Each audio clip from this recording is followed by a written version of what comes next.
We talk about the revolving door of guests. Bro, and especially Austin FC guests. We had Danny Pereira on a couple weeks ago. Scored his first goal of the season after being on our show. I'm just saying. Maybe it can happen with this guy. You never know. Imagine he's We'd all be shocked. We'd all be pretty shocked. If we have that kind of influence, I'd be like, yo, our magic is real. Then let's get some Arsenal players on here before we play PSG. But, I mean, this guy, friend of ours. Friend of ours, yes. For many years. Exactly. We crossed paths at his former club a couple years ago. And now he's doing his thing over in Austin. We promised to be on the show. We love him, and so do you. The starting goalkeeper for your Austin FC, ladies and gentlemen, Brad Stuver, everybody! Stu! What's good, brother?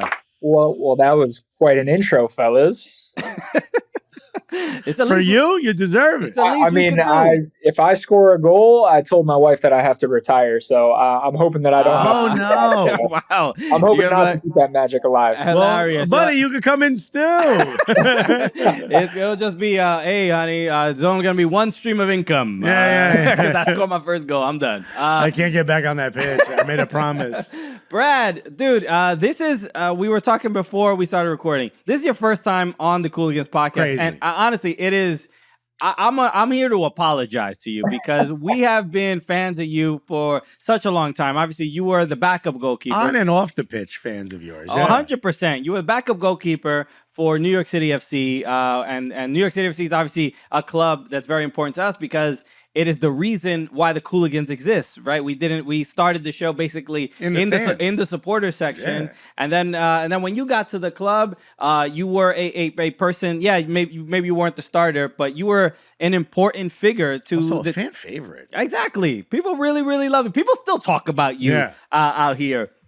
And now to finally have a long conversation. I know we've interacted a little bit with club related things and stuff like that, but one of the things that makes me really happy is that when you went to Austin FC, that love that you had gotten in New York was replicated immediately in Austin. Austin FC fans always speak so highly of you, and you're clearly so important to the team. But there is something to being the foundation, the heartbeat of that team. And so when moving to Austin and then seeing that love and support, not only for the team but for you in particular. Can you speak to that a little bit? Yeah, I mean, leaving New York was difficult for me just because, I love the club. I love the guys that I was playing with. The fans were amazing. They welcomed me with open arms. And coming to Austin was a big risk for me. I wanted to become a starter. This was a chance for me to kind of compete a little bit more. Obviously, I knew the situation in New York going in, so Austin gave me kind of like a fresh start. And when I came here, I didn't know what it was going to look like. I didn't know what the fans were going to be like. I didn't know what the city was going to be like. And after coming here, being able to become the starter, just seeing the fans show up every game and just kind of what we've been building here over the last 5 years, it's been a really fun project. And I can say that I made the right decision leaving New York as hard as it was at the time. I can imagine. And, maybe was there a little trepidation, maybe a little fear, because you were so beloved as a backup, you could do no wrong. And then when you start, you're like, I may do wrong. You know what I mean? Were you ever like, this is kind of comfy right now? Hey, I mean, there were some conversations going on when I was leaving and I was talking to some guys and some people that wanted me to stay at the club. They were like, yeah, but what if it doesn't work out in Austin? Like, what if it doesn't work out? Like, here, we love you here. Like, let's keep you here. But bro, you can't fail if you don't start. You know what I mean? The reviews are always positive. It was a risk I was willing to take at the time. Yeah, I'm glad you did, man. This is what makes a competitor. Yeah, but this is something obviously from your time at Major League Soccer. This is always something you really fought for, even when you were at the Crew. Now that you are in that spotlight, and I know for professionals and competitors like you, you're not afraid of the moment or things like that. But just sometimes the not even just the spotlight, but the limelight, just whether you make mistakes, whether you make incredible saves, like almost psychologically for a goalkeeper and who was battling to get that number one spot. Now that you have it, what's the emotional sort of toil like of like, oh, okay, now I am here and now I have so much more responsibility and a lot more eyes on me. Yeah, I mean, goalkeepers are crazy, man. We Yes. we're a little bit psychotic. So when I think about that, I just think about all of the years that I put in where I was grinding it out. I was just kind of waiting my time, and I dreamed of the moment where I was going to be the starter. And now that I have it, I know that there are so many other people just like me in the situation that are trying to come take my job. So it just kind of like drives me to take full advantage of the situation that I'm in and don't take anything for granted, and just know that if I know anything about myself, there are people like me like coming after my job. So I have to be one step ahead of that curve. And I've been waiting so long to become a starter that I'm not ever going to give it up. Yeah, I mean, look, I just want to mention this because there's, you are one of we've had plenty of goalkeepers on this show, and we've spoken to so many goalkeepers. And then it's easy when you say goalkeepers are crazy. We're like, yes, there's no humor to. No. We're not giggling about it. We're just like, yeah, we all agree. There's no debate about that. But you are one of the more endearing, kinder speaking and presentable goalkeepers. There are some goalkeepers. We all understand you're crazy. But there's a different. Some of them know how to hide it in social situations. You're one of them. That's right, what it is. Right. I'm just very good at hiding that part. Yeah. I remember maybe like a year ago, I had seen a clip of Tim Howard talking about. He was talking to Ben Foster. He was on Ben Foster's podcast, right? So I love those goalkeeper conversations between each other.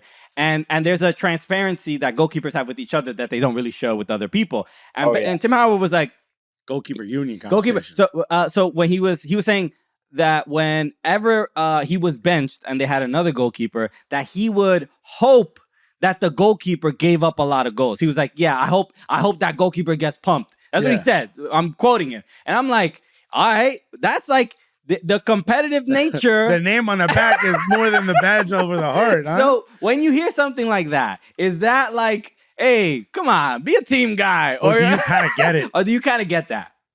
Somewhere in the middle there. You know, sometimes you go into the game and you're like, man, I really hope the team wins, but I really hope this guy doesn't like have a 10 save shutout and like put doubt into people's minds. But obviously that's a little bit extreme. Thinking like, I hope this guy sucks.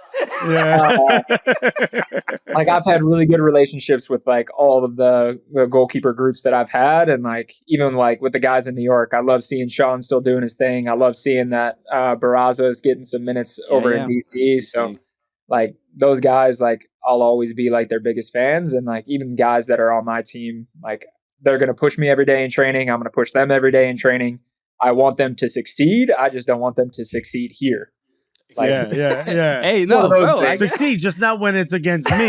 You know what I mean? Exactly. That's fair. Yeah, I want to ask about just I think one of the reasons why so many people fell in love with you, even if you weren't getting a lot of minutes or when you were doing the U.S. Open Cup, it's because you and your wife, especially on social media, you're such good people. You help out communities. You try to do so much. Is it difficult to sort of do that in the moments where maybe competitively you want more or you're trying to start, or is that just a part of your personality? Yeah, I mean, it's a little bit more difficult just because you're putting a lot of focus and a lot of energy into kind of like what I do on a daily basis, like putting a lot of effort into trying to get better as a player, trying to be seen, trying to put yourself into a situation where you're going to be the consistent starter. But I mean, it doesn't get any easier once you're there. You're trying to keep it. And then, I mean, for us, it's just being part of the community is just human nature. I think everybody has that ability to just like become part of the community that you live in. And we've been lucky that we've lived in 3 amazing communities that have like all embraced us and like taught us about what it's like to be from Columbus, what it's like to be a New Yorker, what it's like to be from Austin. So I think it's cool. We've kind of dipped in and learned a lot about the places that we've lived. Yeah, every once in a while when I'm walking down the street and I see someone holding a clipboard and it's on some like Save the Whales type thing, I picture the Stuvers. You know what I mean? I'm like, what would the Stuvers do? You know? And I was like, it's not even enough to sign the clipboard. You guys will get in and physically save the whales by hand. Well, I mean, Ashley doesn't swim that well, so I don't think she's diving in to save the whales. Damn, look how much she's willing to sacrifice for them whales. I do want to. We can talk a little bit more because while you were in New York, you were doing the laundry project. Yep. Right, and which was basically doing laundry, raising funds and raising money, and getting volunteers to do laundry for people on the underserved community. And it was it's something that we all sort of take for granted, like.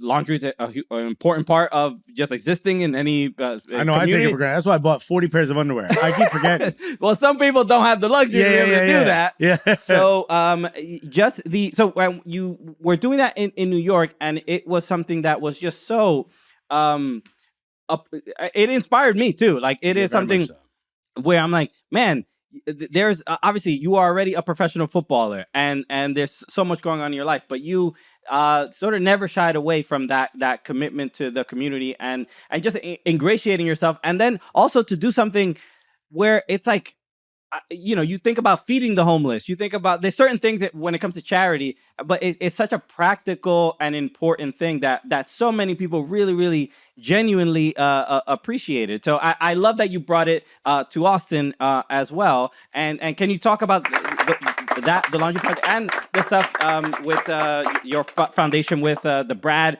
and Ashley Stuver Foundation and everything going on when it comes to those charitable things that you're doing? Yeah, we've been involved with the laundry project since 2016. We started in Columbus, and then we brought it to New York with us. Basically, it started in Tampa, and it's in we've done projects in about 60 cities across the nation. We just fundraise laundry supplies, and then we go into neighborhoods that utilize public laundromats, lower income neighborhoods that utilize it the most, and for 2 to 3 hours on project day, we just pay for anybody that walks through the door. We just held one this past week on Tuesday.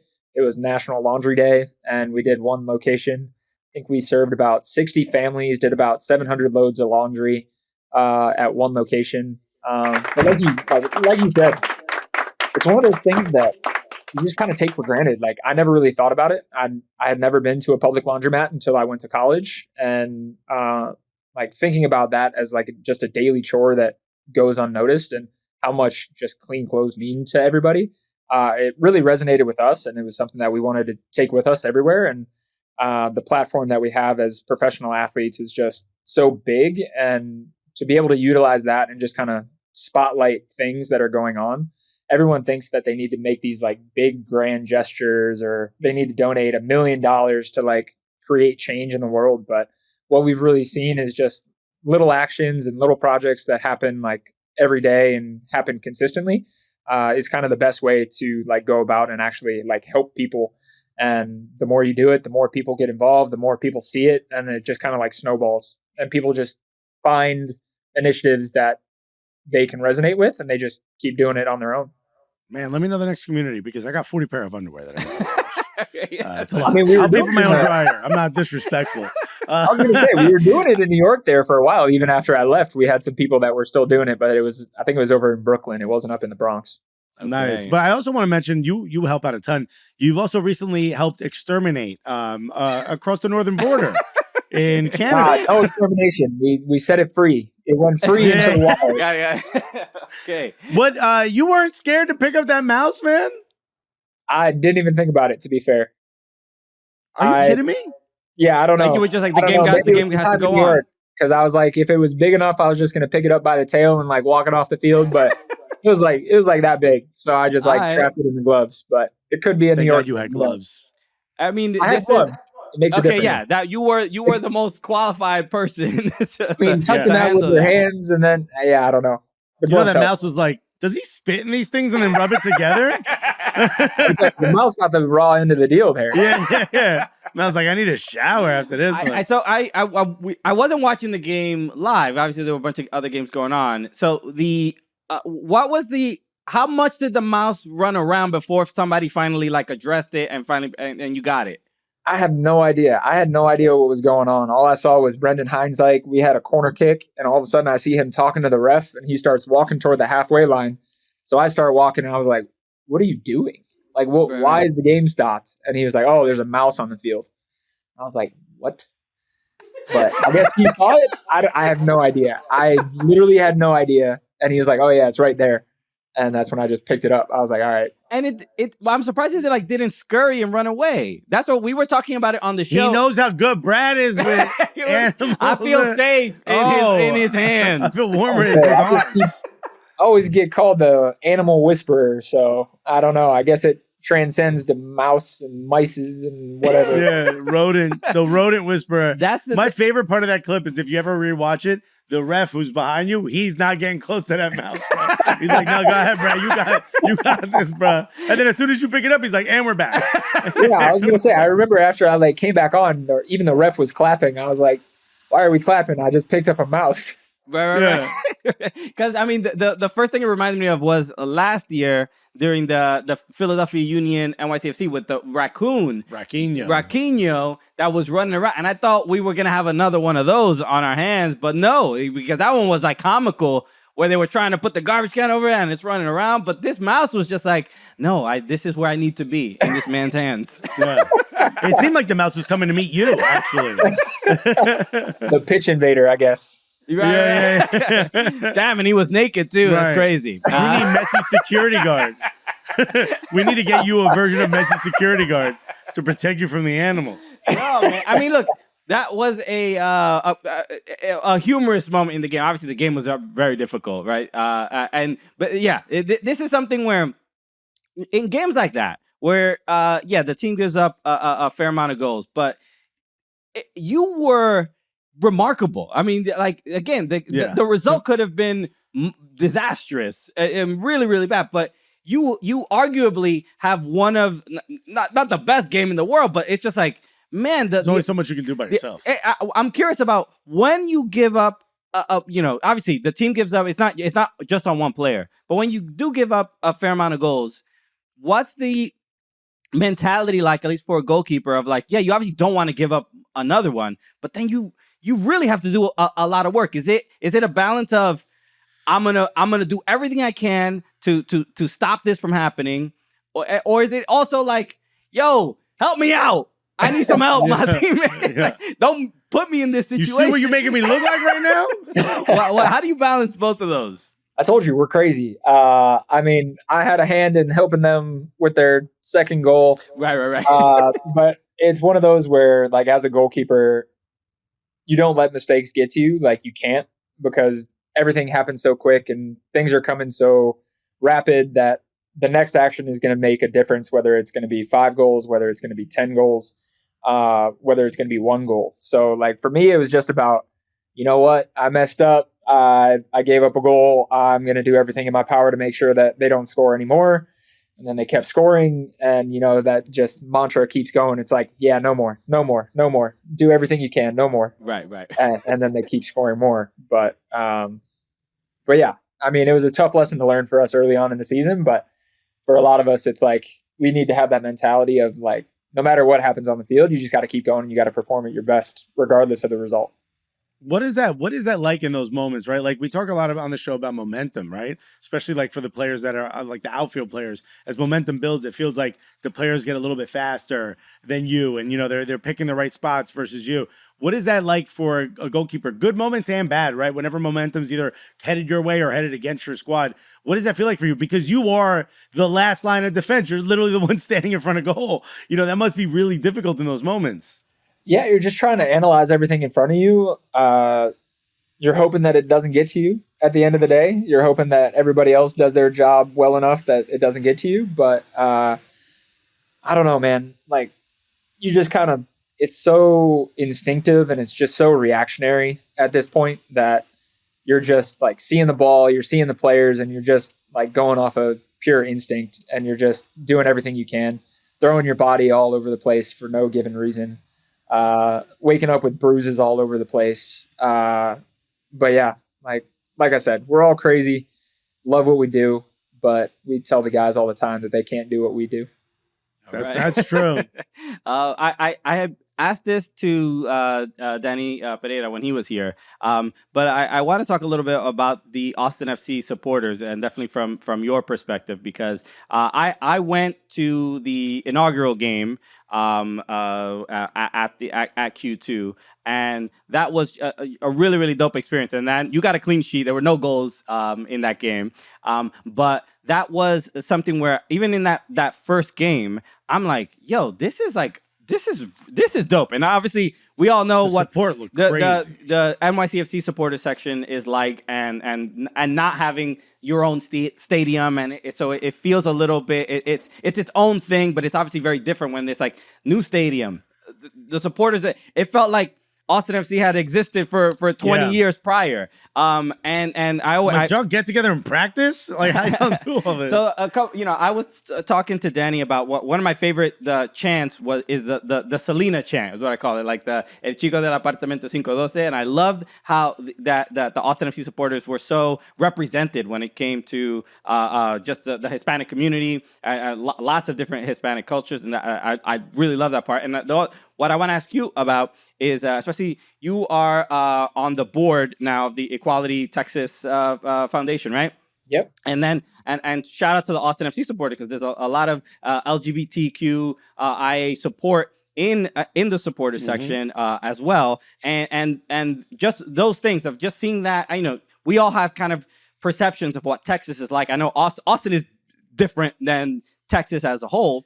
But to be on that foundation and to see the support that the LGBT community gets from the supporters, how has that been impactful? What do you think about that and your involvement in the foundation and everything? Yeah, I mean, the fans have been so great from day one, and even though like over the past 4 years we've only really had one deep playoff run, and they're still showing up, they're still selling out, they're still like rocking for 90 minutes every single game. They got watch parties when we're away. So, I mean, it's something that this club has built, just like this citywide love for what Austin FC is doing. I think it helps that we're the only professional men's professional team here. Luckily, we got a professional volleyball team here last year. So, I mean, it's growing and we're having more professional sports. But the biggest thing for us is just as players, we need to be part of the community that we play in, and because they're giving us so much on game day that we got to give back and like kind of represent them as well. And so like you said, the 512 is my favorite chant that they have. Just the fact that they like came up with their own chants and like made it super Austin and kind of like resonated with like local artists and all of this type of stuff, I think is so cool. It's super Austin. Just kind of the culture that has been built here.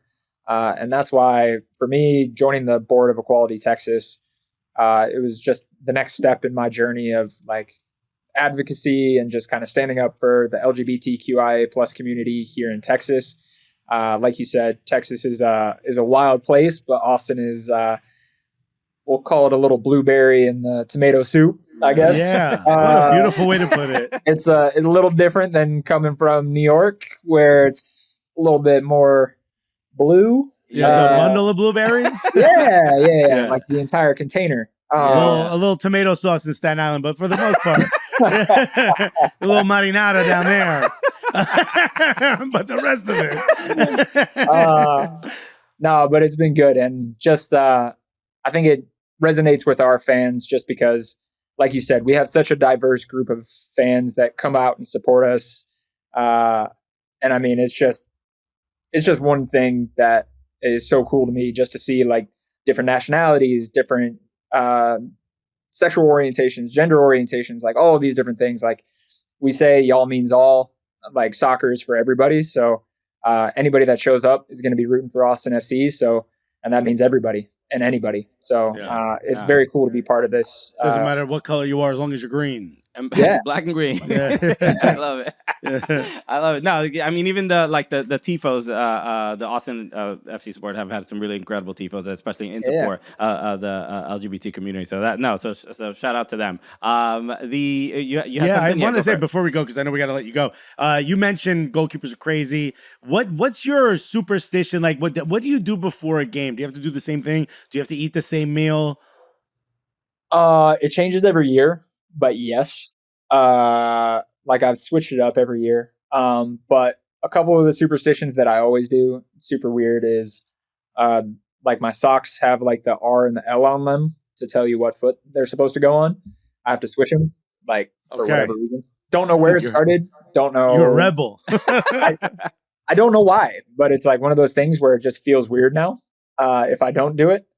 And then just before each half, I like touch each post and the crossbar, and then I stand at the middle of the goal, and I have like a little like me time to just kind of like self-talk, all that type of stuff. Like I said, we're crazy, do all this type of stuff where we talk to ourselves to amp yourself up and just kind of calm yourself in the moment. So those are really the only big things. But did you see the clip of this is what I was going to ask. Of Ederson talking about his superstition? He has worn the same pair of underwear for the last 8 years.